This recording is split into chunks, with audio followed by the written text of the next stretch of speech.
Hello friends, UPSC में vacancy निकली है। ये वैकेंसी ऑपरेशंस ऑफिसर के लिए है। मंत्रालय का नाम मिनिस्ट्री ऑफ सिविल एविएशन है और डिपार्टमेंट का नाम director general of civil aviation ही है। ऑर्गेनाइजेशन भी director general of civil aviation है। पदों की संख्या काफ़ी अधिक है, 121 पद है। मैंने हाल फिलहाल में पिछले 10-15 सालों में इस पद के लिए इतनी बड़ी वैकेंसी नहीं देखी है। तो चलिए इसकी डिटेल्स देखते हैं। टोटल पदों की संख्या 121 है, जिसमें से 50 पद अनरिजर्व कैटेगरी का है। अनरिजर्व कैटेगरी का मतलब है कि किसी भी कैटेगरी का कैंडिडेट इस पद के लिए अप्लाई कर सकता है। ईडब्ल्यूएस से 12 है, ओबीसी से 33 है, एससी से 18 है, एसटी से 8 है, पीडब्ल्यूबीडी से 5 सीट है। टोटल पद 121 हो गए। चलिए बाकी डिटेल्स देखते हैं। देखिए, पे लेवल 10 का पद है। पे लेवल 10 का मतलब हो गया ये ग्रुप ए गस्टेड का पद है और इसके लिए जो एज है नॉट एक्सीडिंग 35 ईयर्स, ये दिया गया है जनरल कैटेगरी के कैंडिडेट के लिए। रिजर्व कैटेगरी के कैंडिडेट को as per norms age relaxation दिया जाएगा। जैसे ओबीसी कैटेगरी के कैंडिडेट को 3 इयर्स का मिलता है, एससी एसटी को 5 इयर्स का मिलता है, वो एज रिलैक्सेशन मिलेगा। सारे कैटेगरी के कैंडिडेट पीडब्ल्यूबीडी हो या कोई भी हो, उनको उनके नॉर्म्स के अकॉर्डिंग एज रिलैक्सेशन दिया जाएगा। साथ ही साथ सेंट्रल गवर्नमेंट के और यूटीज के जो परमानेंट एम्प्लॉई हैं उनको as per norms age relaxation up to 5 years का दिया जाएगा। चलिए इसके लिए एसेंशियल क्वालिफिकेशन देख लेते हैं। देखिए, डिग्री इन सिविल और मैकेनिकल और कंप्यूटर साइंस और इंफॉर्मेशन टेक्नोलॉजी और एरोनॉटिकल इंजीनियर और इलेक्ट्रिकल और इलेक्ट्रॉनिक डिसिप्लिन। ठीक है, ये इंजीनियरिंग की डिग्री मांग रहा है सिविल में, मैकेनिकल में, कंप्यूटर में या आईटी में या फिर एरोनॉटिकल में या इलेक्ट्रिकल में, इलेक्ट्रॉनिक्स में। ठीक है, और है master degree in science in the subject of electronics और फिजिक्स। ठीक है, और BSc degree from recognized university और इक्विवेलेंट विद फिजिक्स और इलेक्ट्रॉनिक्स एज ए सब्जेक्ट। देखिए, आपके पास इंजीनियरिंग में डिग्री है, civil, mechanical, computer, IT, aeronautical, electrical, electronics में तो चलेगा। अगर नहीं है तो मास्टर डिग्री होना चाहिए साइंस में और उसमें सब्जेक्ट होना चाहिए आपको इलेक्ट्रॉनिक्स और फिजिक्स। वो नहीं है तो बीएससी डिग्री होना चाहिए। ठीक है, एज ए सब्जेक्ट आपका होना चाहिए फिजिक्स और इलेक्ट्रॉनिक्स, तो भी चलेगा। इन सब के साथ 2 ईयर ऑफ एक्सपीरियंस मांगा गया है इंजीनियरिंग की डिग्री वालों को। 1 ईयर एमएससी वालों को 1 year experience for MSc, 3 year experience for BSc. ठीक है, इन, अब ये क्रिटिकल हो गया। इन, ये पोस्ट क्वालिफिकेशन एक्सपीरियंस नहीं लिखा है, इन द फील्ड ये इन्होंने डिफाइन कर दिया। इन्हीं फील्ड का एक्सपीरियंस मान्य होगा।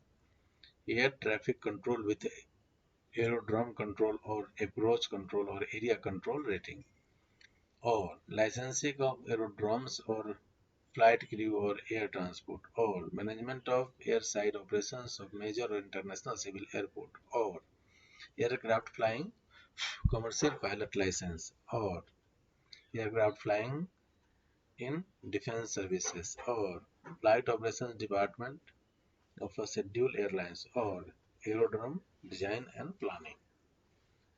इसी किसी फील्ड का एक्सपीरियंस चाहिए। एक्सपीरियंस तो मात्र 2 सालों का चाहिए, लेकिन चाहिए इन्हीं फील्ड का।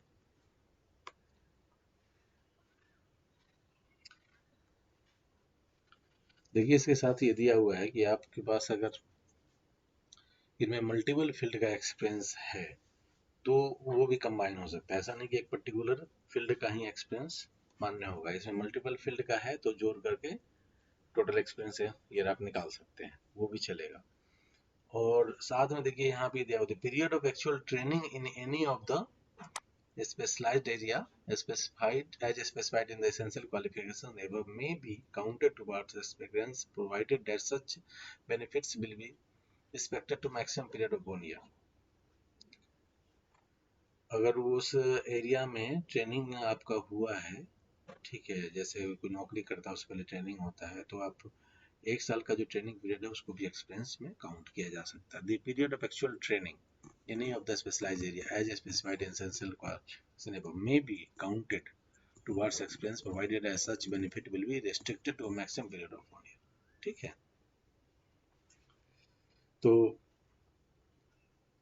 बाकी तो बहुत अच्छा था, लेकिन यही एक्सपीरियंस होने के कारण से बहुत कम लोग एलिजिबल होंगे, लेकिन जो लोग एलिजिबल होंगे वो तो निश्चित रूप से अप्लाई करें, क्योंकि इससे बढ़िया अपॉर्चुनिटी आएगा नहीं। ग्रुप ए गस्टेड सीधे बनेंगे आप लेवल 10 पे। ठीक है, ड्यूटीज देख लेते हैं। Assisting in work relating to standardization of aerodromes, licensing of airport, licensing of flight crew permits for operations of non-scheduled operations, air taxi operators, scheduled domestic operations operators, standardization of procedure relating to air traffic system and rating of air traffic controllers, investigation of operational incident to aircraft including air traffic control incidents।